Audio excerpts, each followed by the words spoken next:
Assalamualaikum warahmatullahi wabarakatuh. Kembali lagi dengan saya Oki Pramana, wartawan Sejibas. Kali ini saya sedang berada di Jalan POM 9 atau tepatnya di area gedung DPRD Provinsi Sumatera Selatan. Ratusan mahasiswa yang saat ini ratusan mahasiswa dan buruh jadi yang demo hari ini adalah dari kelompok gabungan, baik itu dari mahasiswa, buruh dan lain sebagainya. Saat ini demo berlangsung di depan gedung DPRD. Ratusan mahasiswa dan buruh ini mendesak untuk agar polisi membuka kawat berduri yang jadi penghalang mereka masuk di area gedung DPRD Provinsi Sumatera Selatan. Nama saya mahasiswa, bukan mahasiswa apalagi pengkhianat bangsa. Saya akan bacakan puisi yang bukan karya sendiri, tapi karena serah saya, bukan terserah pemerintah. Seperti kata Bung Karno, perjuanganku akan lebih mudah karena melawan penjajah. Akan tetapi perjuangan kalian akan lebih susah karena melawan saudara sebangsa. Saya tidak akan terlalu banyak retorika seperti pemerintah yang akhirnya kebijakannya hanya menjadi sampah.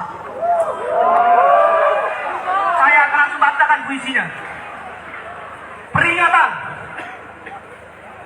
Jika rakyat pergi ketika penguasa berpidato, kita harus hati-hati.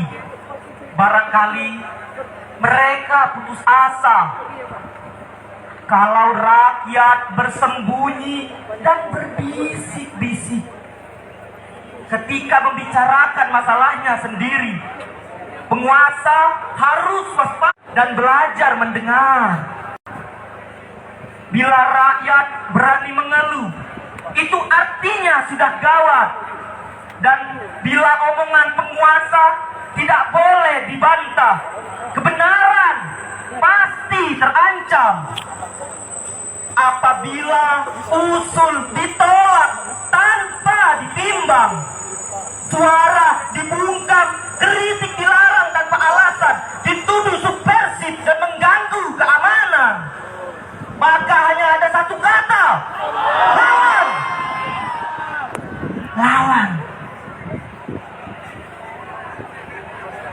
Kata Bung Karno.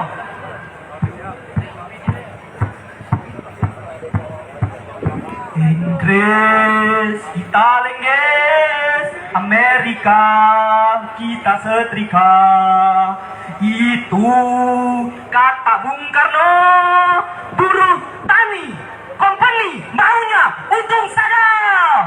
Inggris kita lengges, Amerika.